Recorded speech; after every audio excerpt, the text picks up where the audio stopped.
Сәлеметсіздер ме балалар? Каналыма қош келдіңіздер. Жаңа видеомен таныспас бұрын каналыма тіркеліп, қоңыраушаны басып, лайк баса кетулеріңізді сұраймын. Бүгінгі біздің өтетін жаңа тақырыбымыз бұл адамның тыныс алу мүшелерінің құрылыс ерекшеліктері.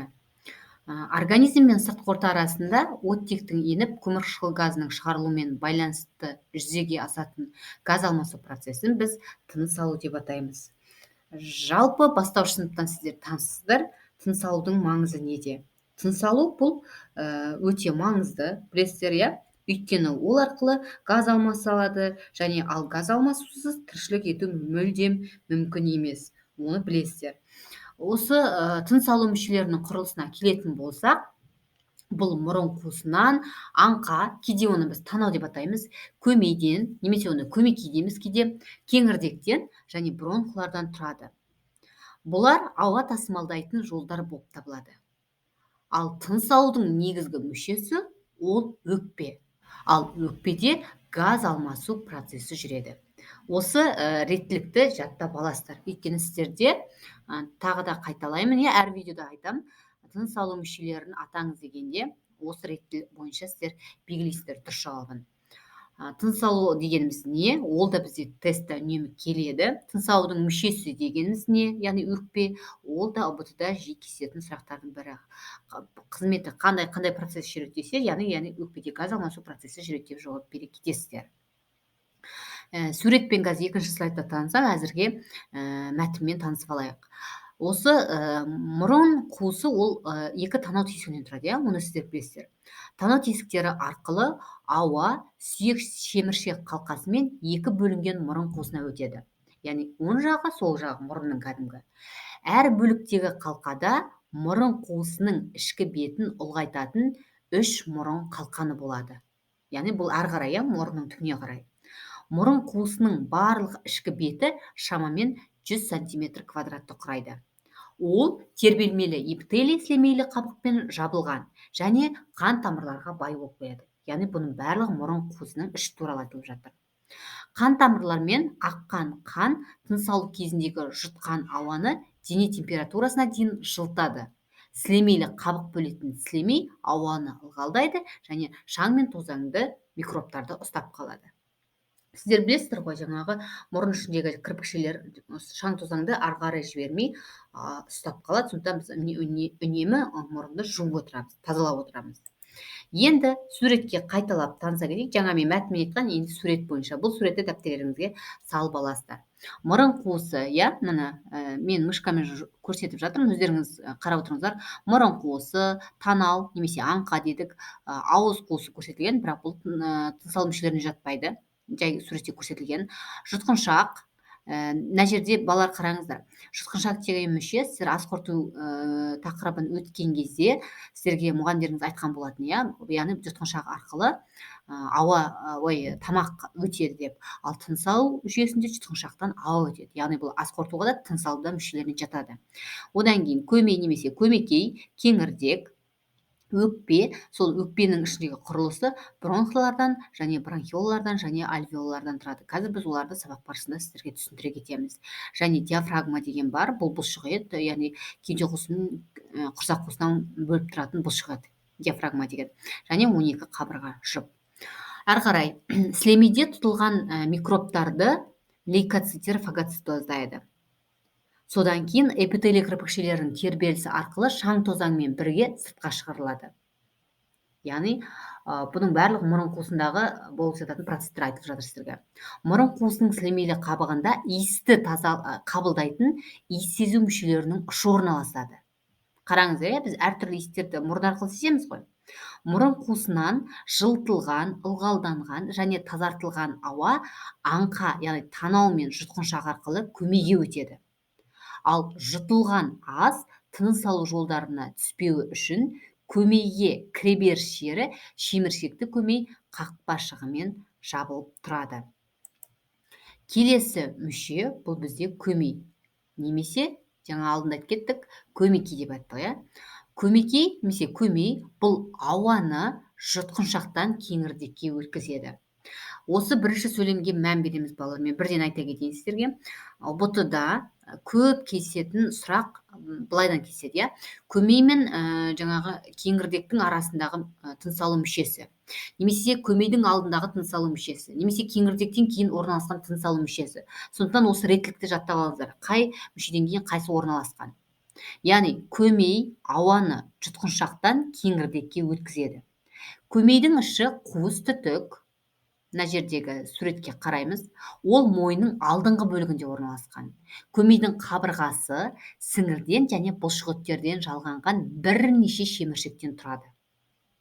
Ең ірі шеміршек мойынның алдыңғы бетіне шығып тұратын қалқанша шеміршегі. Сіздер білесіздер ғой, көбінесе ер адамдардың мойынның алдыңғы жағында шығып тұрады, иә. Осыны айтамыз, қалқанша шеміршегі деп. Көмейдің дыбыс сіңірлері мен көмей қақпашығынан басқа бөлігінің ішкі беті тербелмелі эпителийлі сілемейлі қабықпен қапталған. Көмей көпіршіктері арасында екі дыбыс сіңірін түзетін сілемейлі қатпарлар болады. Олардың арасындағы кеңістік дыбыс саңылауы деп аталады. Мән беріп отырамыз осы жерде, тестте үнемі кездеседі. Адам тыныс шығарған кезде дыбыс сіңірлерінің тербелісі нәтижесінде дыбыс пайда болады. Яғни әрқайсымыздың даусымыз, ырғағымыз әртүрлі ғой, иә, бұл қайдан шығады деп тұр сіздерге. Дыбыс пен айқын сөздің толық қалыптасуы тіл, ерін, сондай-ақ жұмсақ таңдай мен тістің қатысында жүзеге асады. Көмейге ас бөлшектері немесе басқа заттар түскен кезде, сонымен қатар қабыну процестерінде адам жөтеледі. Кейде біз тамақ ішіп жөтелеміз, иә, қараңыздар. Қандай себептен болады бұл? Және терең дем шығарылады. Бұл көмейдің тазартылуына әсер етіп, тыныс мүшелерінің төменгі бөлімдеріне зиянды заттардың енуіне кедергі келтіреді. Көмейден кейінгі орналасқан мүше бұл бізде кеңірдек. Суретке қараңыздар. Кеңірдекті біз трахея деп атаймыз. Екінші атауы, иә, бұл көбінесе сіздерге қазақша келер тестта. Бұның ұзындығына қарап отырсаңыздар, байқасаңыздар, өте ұзын болып келеді. 9-13 сантиметрді құрайды. Диаметрі 15 мм. Кеңірдек өңештің алдыңғы жағында орналасқан түтік. Ал өңеш дегеніміз сіздер білесіздер, ол ас қорыту мүшесі. Соның алдыңғы жағында орналасқан. Неге өңеш айтылып жатыр деп ойлап қалмаңыздар. Кеңірдектің қабырғасы оның қабысып қалуына кедергі келтіретін шеміршекті жартылай сақиналардан тұрады.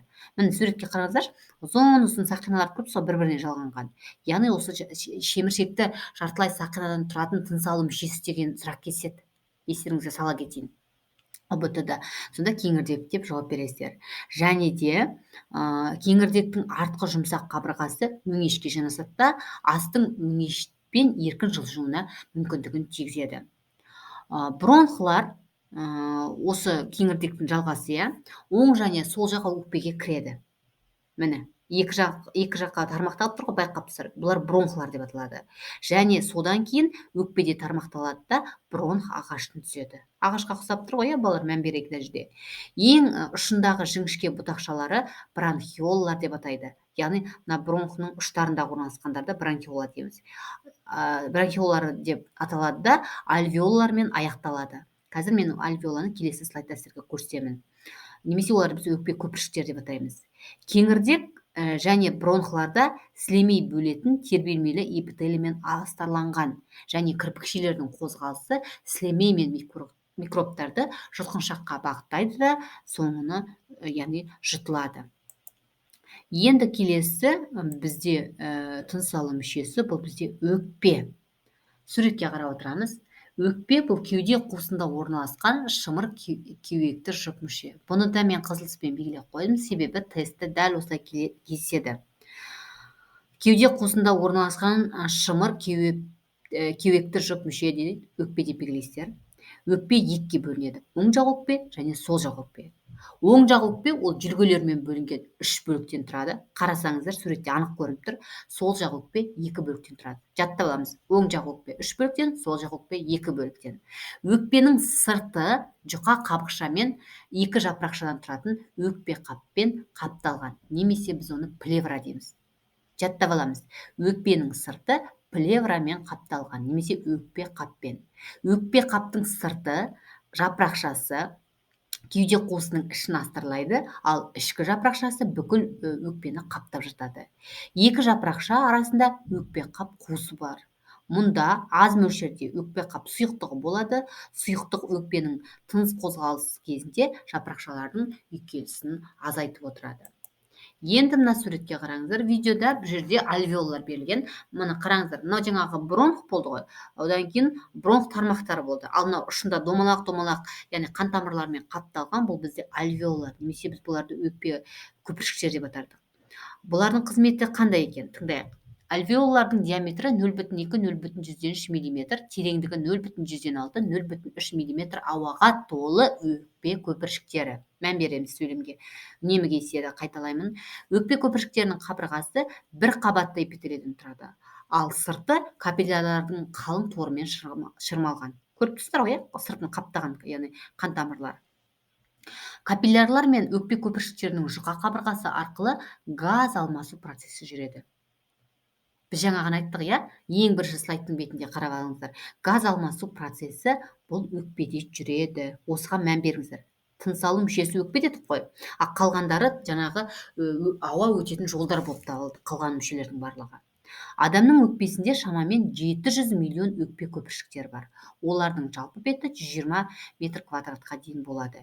Өкпе көпіршіктерінің ішкі беті эпителий жасушаларынан түзілген жұқа қабықшамен астарланған. Осы қабықшаға байланысты көпіршіктер қабысып қалмайды, яғни үнемі үрленіп тұрады, және тұрақты көлемді сақтап тұрады. Қабықша микробтардан да қорғайды, соңында өзі де қорытылып отырады да, немесе ол қақырық түрінде сыртқа шығарылып отырады. Яғни ауыз қуыс арқылы жүретін процесс бұл. Балалар, енді жаңағы әрбір мүше туралы сіздерге нақты ақпараттарды бере кеттім. Бұлардың барлығы түсінікті деген ойлаймын. Енді кері байланыс үшін мен сіздерге мына жерде сандармен көрсетілген тыныс алу мүшелерін қойып қойдым. Сіздер комментарийға осы 1-ден 10-ға дейін бір номерде белгіленген қай мүше, 2-де, 3-де әрқайы реттілік бойынша комментарийға жауаптарын жаза кетсеңіздер. Тыңдағандарыңызға рахмет. Сұрақтарыңыз болса, тағы да комментарийға жазыңыздар. Алда қандай видеоларды күтесіздер, онда сіздерден кері байланыс ретінде жауап ретінде күтемін. Тыңдағандарыңызға рахмет.